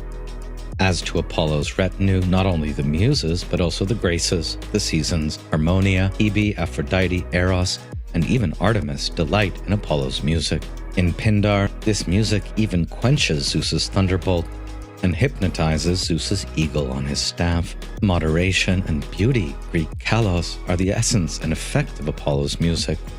It restrains all that is wild, even predatory beasts of the wilderness are charmed by it, and stones are set to levitate and place themselves within its sound. This description of Apollo sounds very much like traditional descriptions of Orpheus, and we can note here that Apollo is the father of Orpheus in many myths. The deepest mystery of Apollo and of Artemis for Otto, as in Heidegger, who gets it here from Otto, is the paradoxical relationship between his bow and his lyre, both bios in Greek, which points to the paradoxical unity in human life of healing music and of violent or gentle death. As Otto puts this, kinship between the two instruments has often been felt. The likeness is not limited to outward form, which for Heraclitus makes bow and lyre a symbol for the harmony or unity of opposites. Both bow and lyre are strung with animal sinews. The same verb which is used for striking the strings of a musical instrument, salo, is frequently applied to the snapping touch of the bowstring. Both bow and lyre also give off a sound. As Homer sings, the bow twanged and the strings sang aloud. And when Odysseus strings the bow to slay the suitors, he does so as a man who is skilled in stretching the string on a new-made peg of his lyre. Perhaps anthropologically, Otto speculates bow and lyre were originally one. On the nature of Apollo's activity, we hear that the song of the most alert of the gods does not arise dreamlike out of an intoxicated soul, but flies directly towards a clearly seen goal, the truth, and the rightness of its aim is a sign of its divinity. Everything Apollo perceives attains form. The chaotic must take shape, the turbulent must be reduced to time and measure, opposites must be wedded in harmony. And this is how Apollo as a musician is the same as Apollo as founder of ordinances, custom, or law, the Greek nomos, which can sometimes mean not only law but also song. On the classic opposition, popularized since Nietzsche, of the Apollonian versus the Dionysian, Otto writes that although Dionysiac enthusiasm was once an important force, there can be no doubt that the Greek temper was inclined to subdue this and all other forms of intemperance, and that its great representatives unhesitatingly embraced Apollonian spirit and nature. Dionysianism desires intoxication, hence proximity. Apollonianism desires clarity and form, and hence distance. In being an anti-proximate god of farness, Apollo rejects whatever is too near, such as entanglement in things, the melting gaze, soulful merging, mystical inebriation, and its ecstatic vision. Apollo desires not soul, seal, but spirit, Geist. And we can note here that Apollo represents a different kind of freedom than the Dionysian. For although the Greeks did not have a concept of free will, their notion of freedom, the Greek eleutherios, was closely tied to Zeus and to his two mightiest sons, Apollo and Dionysus. The nature of the freedom involved differs in each case. Zeus's freedom, or eleutherios, is within the horizon of primeval law, its titanic or Gaian roots, and its Olympian future.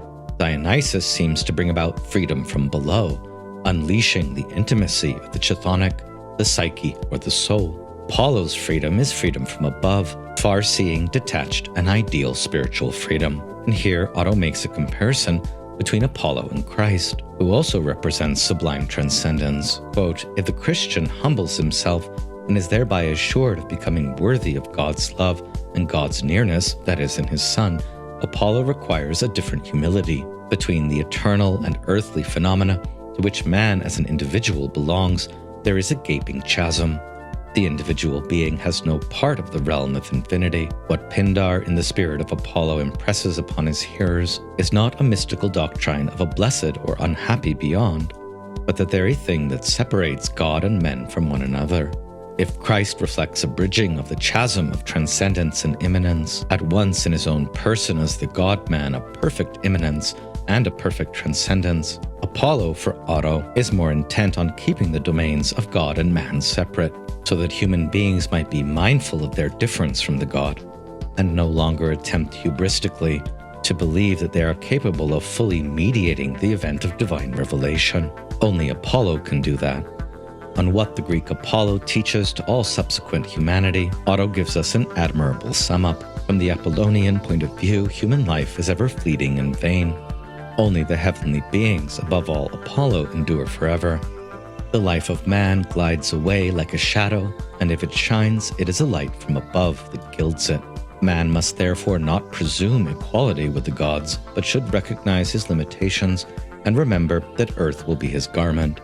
This is the message of Apollonian humility, and it is the lesson that all of Apollo's so-called rivals, contenders, or contestants tend to forget and for which they are always punished. For example, Marsyas the satyr challenged Apollo with Athena's flute to a musical contest. Of course, he lost and was then flayed alive. King Midas of Phrygia contested that Apollo was the victor in his contest with Pan. Even the mountain Smolus, where the contest took place, thought the outcome was obvious. And for this contestation, Midas was turned into a braying donkey, the first metamorphosis into an ass. Otto sums up, "In Apollo there greets us the spirit of clear-eyed cognition, which confronts existence in the world with unparalleled freedom. The truly Greek spirit which was destined to produce not only the arts, but eventually even science. It does seem that pre-Socratic, classical, and Hellenistic philosophy were most often performed under the sign of Apollo than of any other Greek god. His glance is free from the greed characteristic of his brother Hermes and of the yearning for redemption characteristic of his other brother Dionysus. Apollo does not need anything more but is self-sufficient, and he does not need redemption because he is redeemed. The god Apollo is, as Nietzsche writes in unpublished notebooks, the very peak of the world, or Spitze der Welt, and the most ideal image of the choral dance of the world, which in Thus Spoke Zarathustra Nietzsche understands as the deceptive allegory of being within becoming. Apollo is in short here the highest parable of being. As Otto puts this, to attain it, Apollo's peak, requires above all distance, of which no denial of the world has been capable. And so, even though Apollo is a withdrawn god of transcendence, he is the opposite of a god of world-denying pessimism. His essential nature is life and world affirmation. On this historically extremely influential distinction of Apollo versus Dionysus, the textbook tells us, not quite satisfactorily, that by stressing his disciplined control and intellectuality, and ignoring the tumultuous extremes of passion, Apollo may be presented as the direct antithesis of the god Dionysus. In the persons of these two deities, the rational Apollonian and the irrational Dionysiac forces in human psychology, philosophy, and religion are dramatically pitted against one another. Some scholars maintain that Apollo represents the true and essential nature of the Greek spirit, and we've just read one of them, Otto, and as reflected in the poetry of Homer, who seems to have little patience or interest in the Bacchic god. To its credit, the textbook notes that by the 6th and 5th centuries BCE at least, Dionysus had become an integral part of Greek civilization, and by the classical period he was as characteristically Greek as Apollo. However we are to fundamentally work out the historical relationship between these two gods, it is likely that a fuller accounting of the Minoan and Mycenaean period will be necessary. These questions of historical genesis and interrelationship exceed the scope of what we can accomplish in this lecture, but as to the essential functions of Apollo and Dionysus in human culture and art, at this time in his Will to Power notebooks, Nietzsche no longer opposes them as two metaphysical principles, the god of formal individuation versus pre-individual ecstasy, of the will versus representation, but rather sees them as two physiological and spiritual conditions of man in which art appears like a force of nature that disposes of us whether we will or no. Apollo is a compulsion to visions, just as Dionysus is a compulsion to the orgiastic state. Both conditions are rehearsed in ordinary life too, but weaker in dreams and in intoxication. Both dream and intoxication release artistic powers in us, but different ones. The Apollonian dream, those of vision, association, poetry, and the Dionysian intoxication, those of gesture, passion, song, and dance. 150 years earlier, the Arch-Philhellenic German classical studies scholar Winckelmann, gazing at the Apollo Belvedere, defined the Eurocentric classical vision of Apollo in a way that has proved quite difficult to fully deconstruct. He writes that this statue of Apollo, here on the left, is the highest ideal of art among all the works of antiquity that have escaped destruction, i.e., Apollo is a god of eternal form.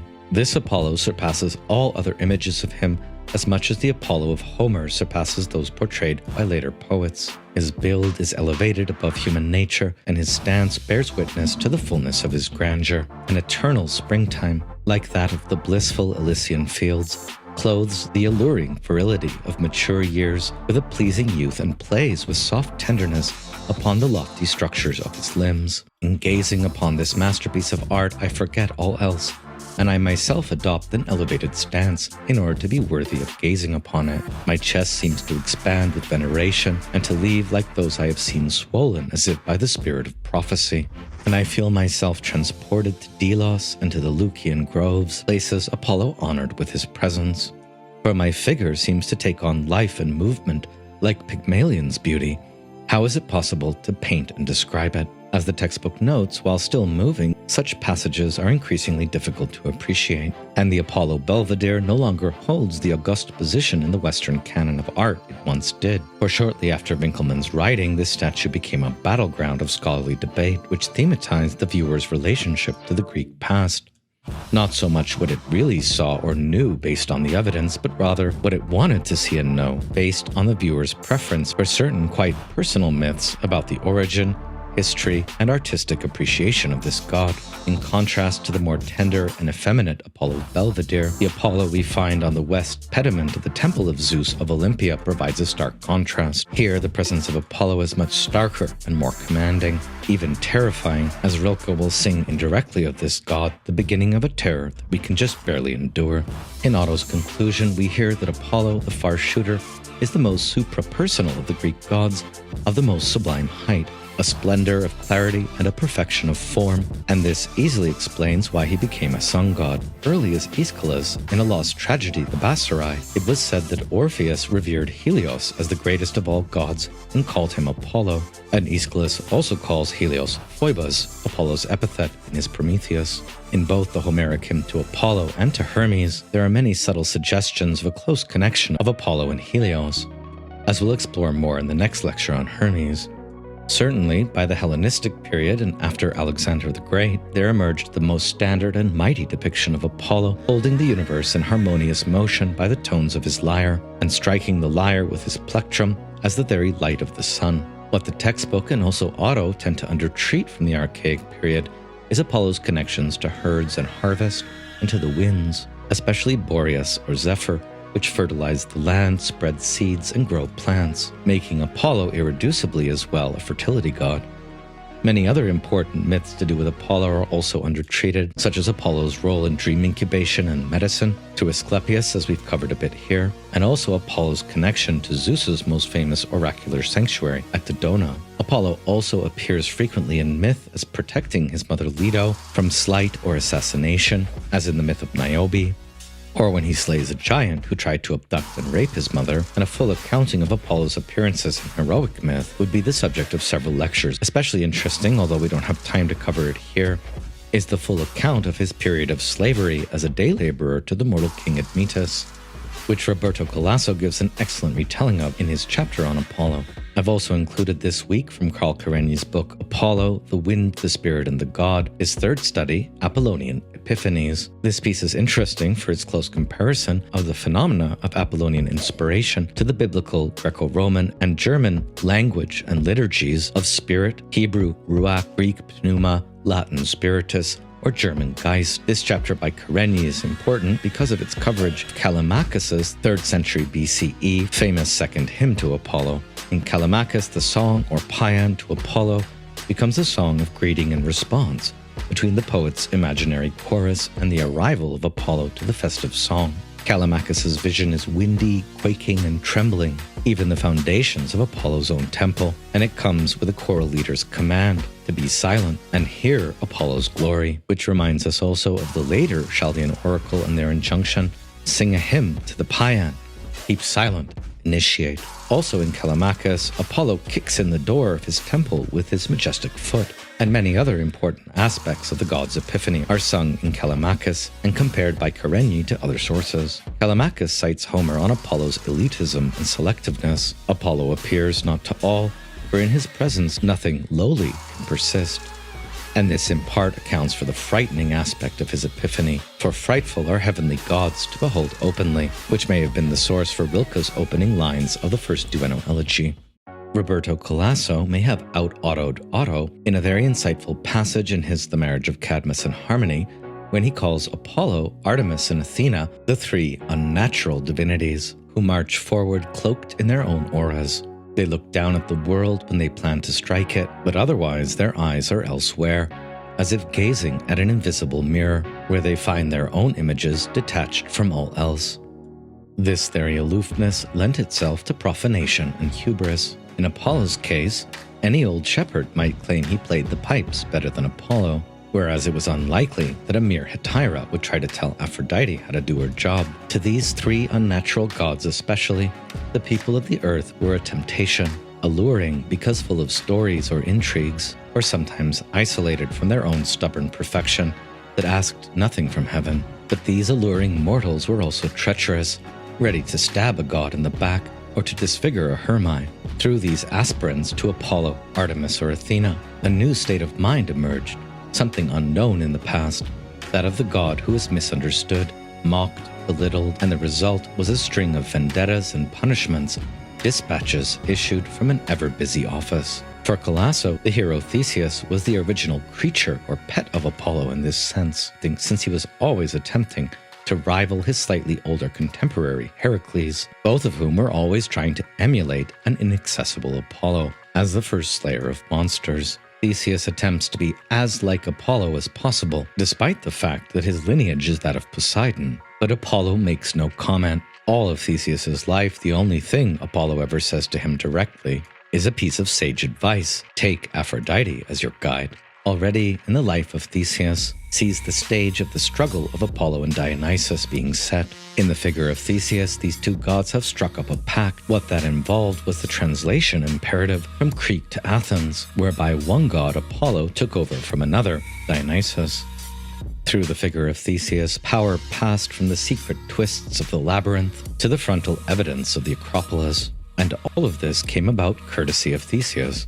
His relationship to Ariadne, Ariadne's relationship to Dionysus, and all the other tales of his heroic career ensuing, young girls being sacrificed, love affairs, duels, desertions, and suicides.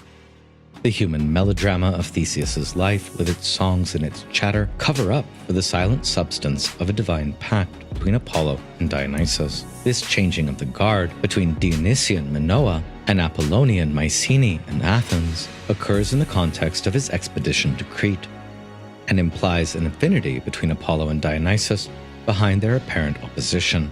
It is not an affinity the Greeks are eager to bring out to the open, if only because it is something they are not proud of. First and foremost, what Apollo and Dionysus have in common in myth is their stories of having been betrayed by mortal women. Ariadne betrays Dionysus for Theseus. Coronus betrays Apollo with the mortal Ischthus, and to kill any woman who loved and betrayed them, Apollo and Dionysus both call on Artemis, the divine assassin, with her bows and arrows, and both of these brothers watch in silence as their women are slain. There could be no greater complicity for the two gods than this, having both turned with the same gesture to the same assassin to put to death the women they loved. And this is what ultimately makes Apollo and Dionysus the best of brothers, or Dioscuri, in upholding the new Olympian order of Zeus. The most secret affinity between Apollo and Dionysus is the relationship of fire to death. For, quote, the destiny of death by burning runs through the stories of Apollo and Dionysus like a scar. Semele is burnt to death, and she is Dionysus's mother. Coronus and Asclepius are reduced to ashes, and they are Apollo's lover and son. The divine fire devours those venturing outside the human sphere, whether they be betraying a god, bringing a man back to life, or seeing a god bereft of the cloaking veil of Epiphany. Beyond the limit laid down for what is acceptable burns the fire. And here Apollo and Dionysus are really one or two faces of the same god, both deities of an unendurable immanence, of the divine fire that brings death for a mortal. And this is why, lastly, for Colosso, Apollo and Dionysus are often to be found along the edges of that borderline, both on the side of the divine and the side of the human. They provoke that back and forth in men, that desire to go beyond oneself, to self-overcome. No wonder Nietzsche, who began his career speaking of the Apollonian and the Dionysian, begins to speak at the center of his thinking about the overman. Sometimes this dangerous game rebounds on the one who plays it, and so we find the myths of Apollo hiding his tears among the Hyperboreans while driving his swan chariot through the air, and likewise, as the last letters which Nietzsche wrote in madness, Dionysus is a nobody without his Ariadne.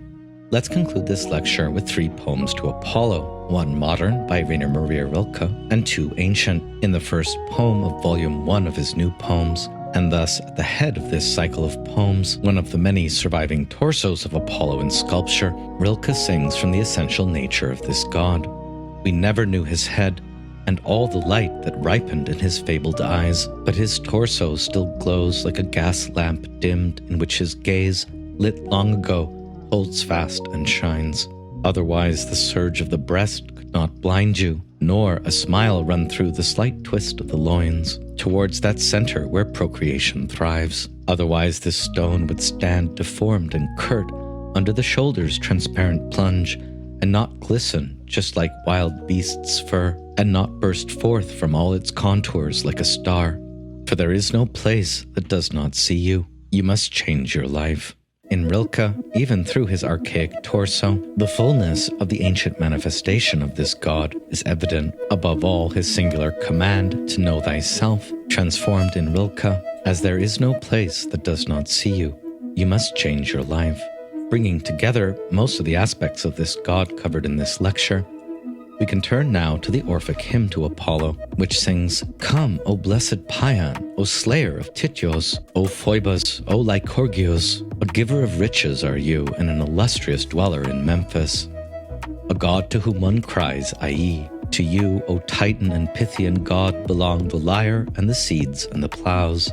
Gerunian, Sminthean, slayer of Putho, Delphic diviner, you are wild, light-bringing, and lovable god. O glorious youth, you shoot your arrows from afar, you lead the muses into dance. And, O Holy One, you are Bacchus, Didonius, Loxias too, Lord of Delos, eye that sees all and brings light to mortals. Golden is your hair, and clear your oracular utterances. Hear me with kindly heart as I pray for the people. You gaze upon all the ethereal vastness, and upon the rich earth you look through the twilight. In the quiet darkness of night, lit with stars, you see earth's roots below, and you hold the bounds of the whole world. Yours too are beginning and the end to come. You make everything bloom. With your versatile lyre you harmonize the poles, now reaching the highest pitch, now the lowest, now again with the Doric mode balancing the poles harmoniously as you keep the living races distinct. You have infused harmony into all men's lots, giving them equal measure of summer and winter, the lowest notes you strike in the winter and the highest in summer. And your mode is Doric for spring's lovely and blooming season, wherefore mortals call you Lord and Pan, the two-horned god who sends the whistling winds. For this, too, you have the master seal of the entire cosmos. O Blessed One, hear the suppliant's voice of the initiates and save them.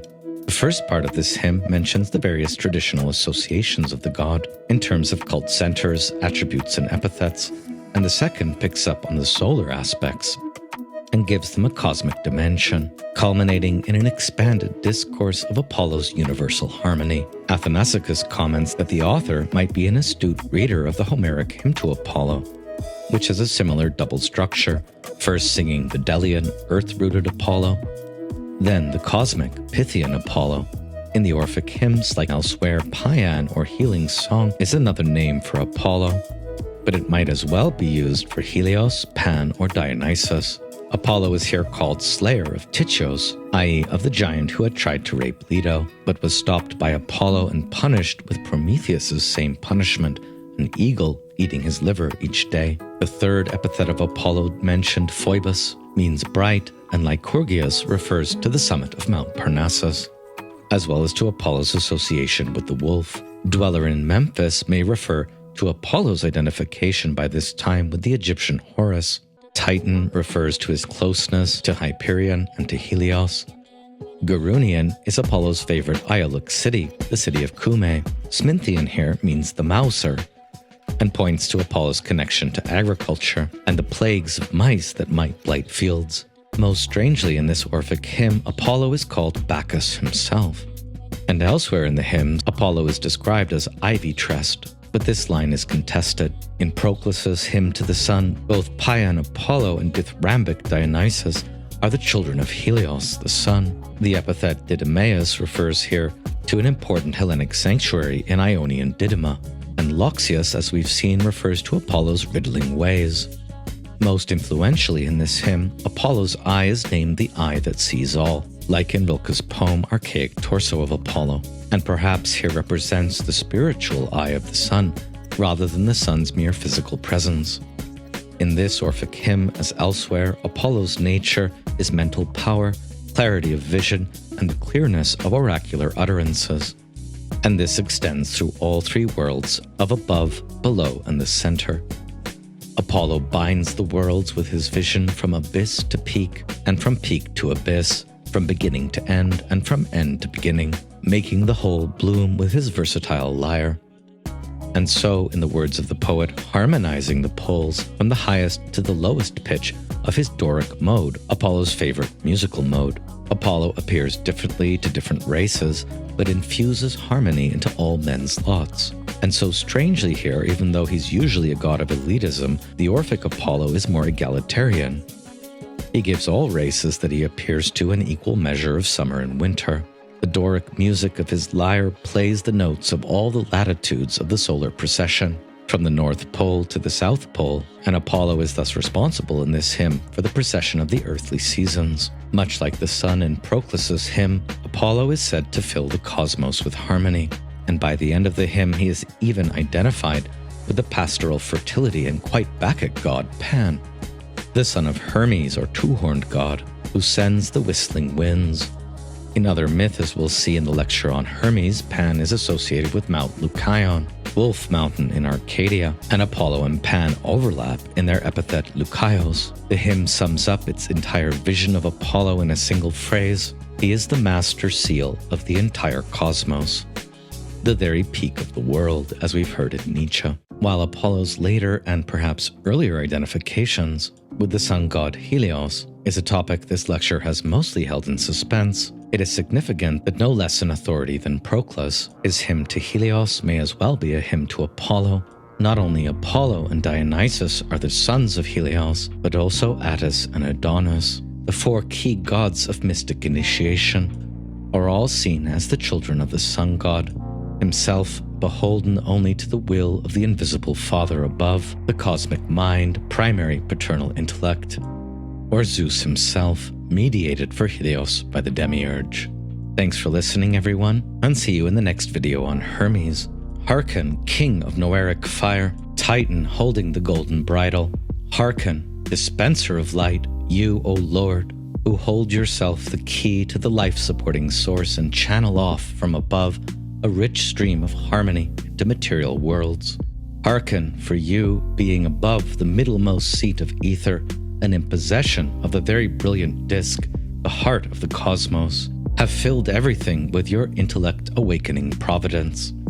The planets, girded with your ever-blooming torches through unceasing and untiring dances, always send life-producing drops down for earthlings. Under the influence of your chariot's returning courses, everything that is born has sprouted up according to the ordinance of the seasons. The din of the elements clashing with each other stopped once you appeared from your unspeakable begetter. For you, the unshakable choir of the Moirai has yielded. Back again, they wind the thread of compelling destiny when you wish it. For all around you dominate, all around you rule by force. From your chain, the king of songs that obeys the divine, Phoebus sprang forth, singing inspired song to the accompaniment of the Kithara. He calms the great wave of deep roaring becoming. From your evil-averting band that imparts pleasant gifts, Paion sprouted, and he imposed his health by filling the wide cosmos with harmony wholly devoid of harm. People also honor you in hymns as the famous father of Dionysus. And again, some praise you in songs as Uios, Attis in the extreme depth of matter, whereas others praise you as pretty Adonis. The threat of your swift whip holds fears for the wild-tempered daimons, noxious to men, who prepare evil for our miserable souls, in order that forever in the gulf of heavy resounding life, they suffer once they have fallen under the yoke of the body, with the result that they forget the bright shining court of the lofty Father. But you, the best of the gods, crowned with fire, blessed Daimon, image of the all-creating God, uplifter of souls, hearken and always purify me of every fault. Receive my tearful supplication, pull me out of baneful defilement, and keep me far from the punishing deities, while mollifying the swift eye of justice that sees all. May you always, through your evil-averting help, give holy light rich with blessings to my soul. Once you have scattered the man-destroying poisonous mist, and to my body fitness and gift-bestowing health. Bring me to glory, that in accord with the traditions of my forefathers, I may cultivate the gifts of the muses with the pretty locks. Give me, if you wish so, Lord, unshakable bliss as a reward for lovely piety. You perfect all things easily, for you have the power and the infinite might. And if some ill comes my way through the threads moved by the stars, from the spindles of destiny that revolve in helices, ward it off yourself with your mighty radiance.